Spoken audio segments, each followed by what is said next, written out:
بسم الله الرحمن الرحيم. طبعا وناكسن سود بعد ما أكون ذيك جبتان ولا يلوث ولا شيء صار قرب هذا سود بعد مرة هذا يوم حاجة سيدا ترى من غبرتان وحنا جولا شيكوينكي قصوينكي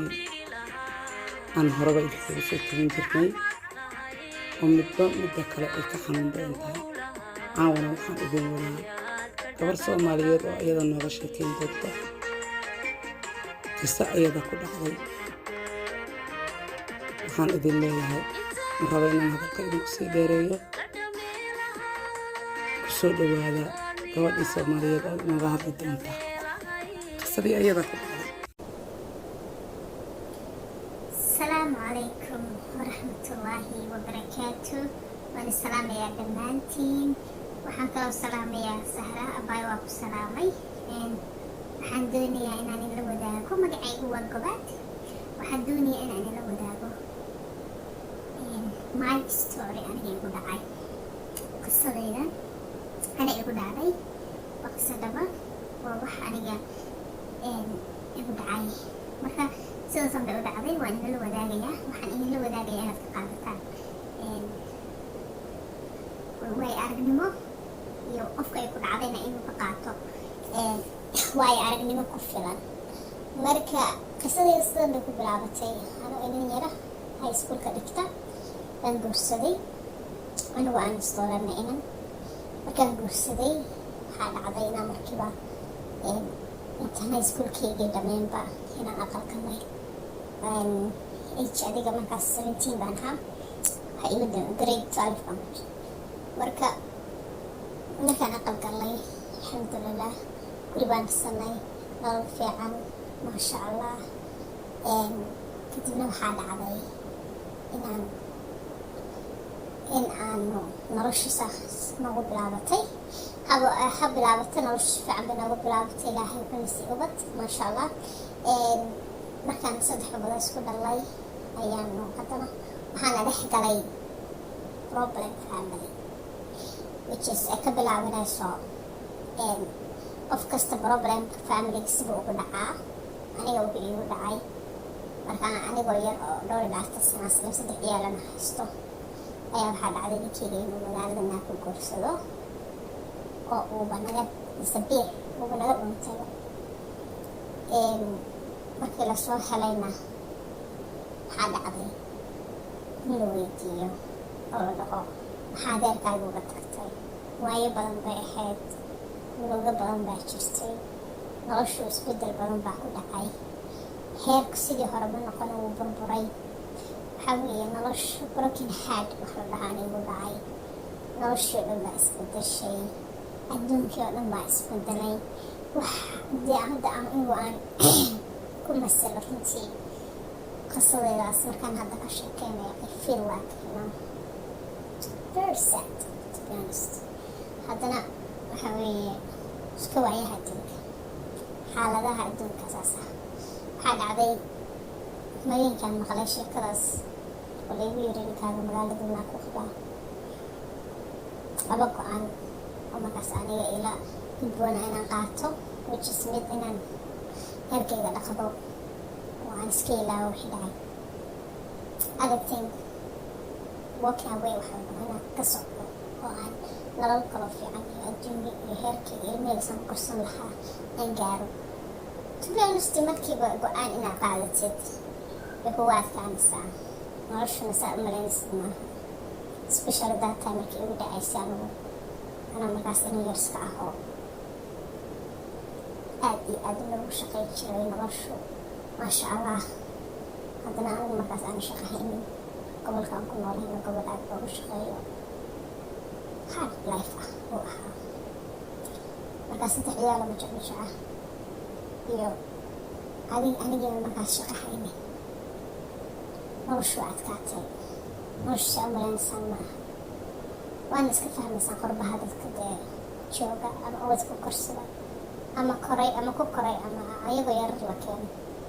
ama ku noolba dee both nolosha qorbuhusna wax easiya maaha. akoonkeyga Stevenka markaas lacag kuma jirin. because wax dhiga iyo meeshaas ka baxay waayaheeda inaa mar waxaa jirta aad majuur noqotid oo wax kasta aad sii fikraysanaysa oo ka fikraysid tomorrow iyo mar waxaa jirta just the present hadda waxaad jooga bis aad ka fikraysa marka xaaladaha marba qofku meel buu taagan yahay anoo yarna markaas waan guursayo noloshu waa easy nin fiicanna wuu i qabay calaa kulli xaal shaqada markaas ka shaqaynayay shaqada buu ka tegay telefoonka buu naga xirtay ilmihii yarnaa gadaal noogu soo fiirin waxaan xasuustaa habeenada ka mida beebigeyga ugu yar markaas jiray sanad ayaa iga qandhaaday qandho qabatay anugu cirkaasaan marayaa dhulkana waa ka tegay cirkaas baan marayaa hawo dhexaan marayaa noloshu hadda sida heer bay kor taagan wax ma cuno stress fakir depression dekana of waa iska fahmaysa qofka balan ku dhacay kana sii fikiraayo bish markay dhammaato how you pay your rent it's very hard waxaa dhacday marka inaan anigeyga yaraa iga xanuunsaday habeenada ka mida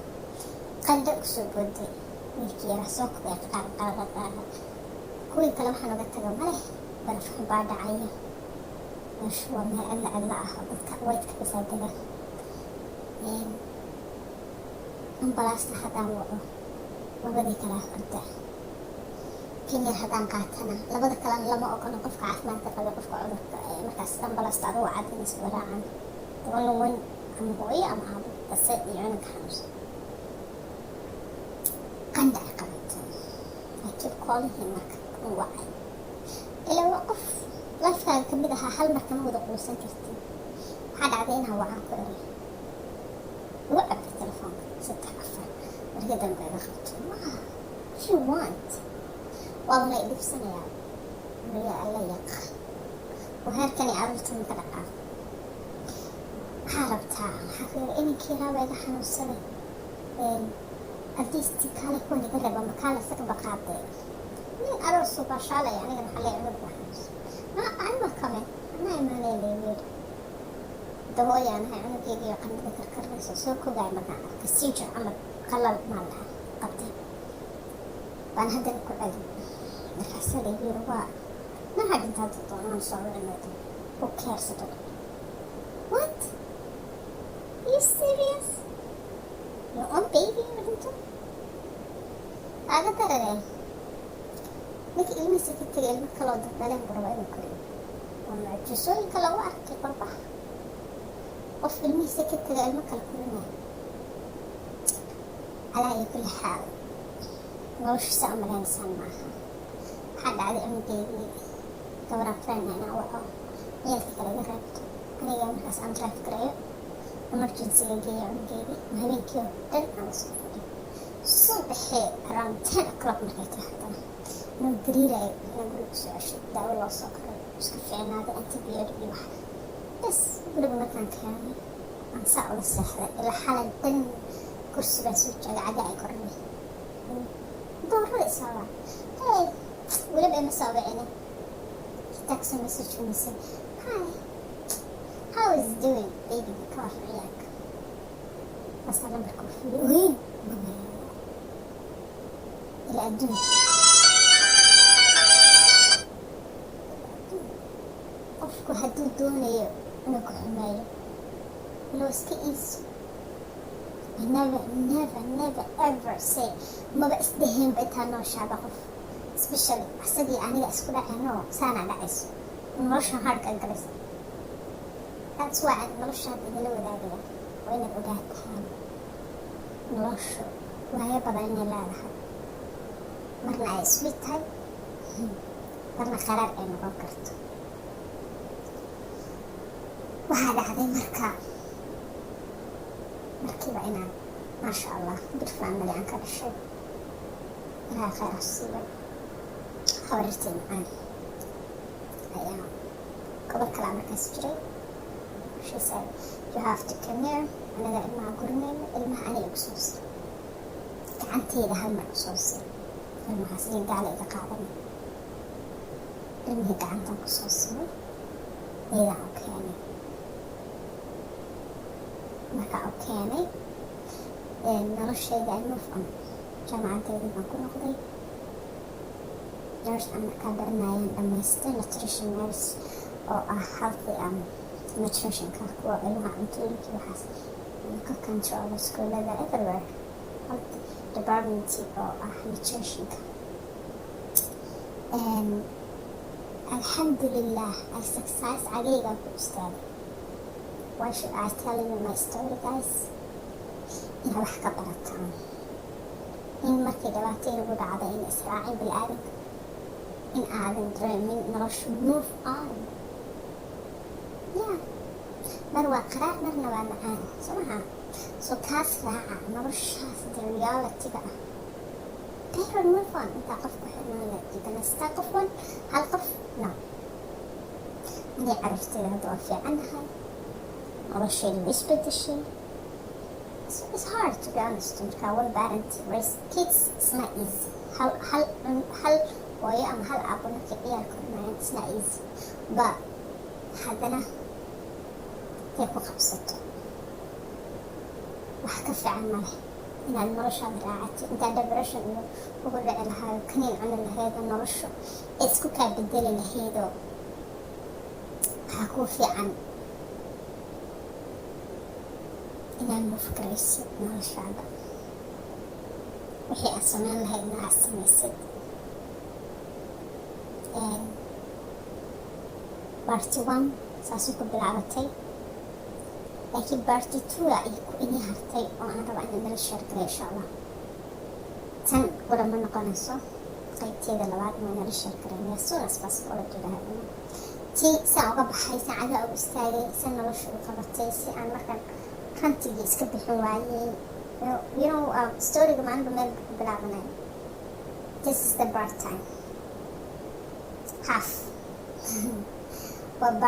waa half of my life storygeena aan iga sheekeeyo laakiin waxaa hartay qaybtii murugada badnayd iyo wixii aan la kulmay new place markaan imid iyo sidii aan araggii dambe aan isku aragnay aniga isaga siduu isku bedelay iyo siduu markii isku kacay dambaysa aan kala tegaynay weyga aan marnay si aan nolosha uga noloshu macnaha maalinba meel bay taagantay saan uga tallaabsaday si qaraarkahayd baa idin sheegay actually ta soo socota laftigeedu xogaa murug way leedahay laakiin the end waxa waaye story kasta happy end buu leeyahay inaa success gareey alxamdulillah dhexda xirtayo naag iska dhigay taas laftigeedu waa inaad aanin la wadaagan doonaya marka intaasi hadda storygeedu ku egyahay laakiin qaybteeda dambe aan la wadaagaya waa mahadsantiin dhammaantiin sahra bacdiyo waa mahadsantiin. Assalaamu calaykum.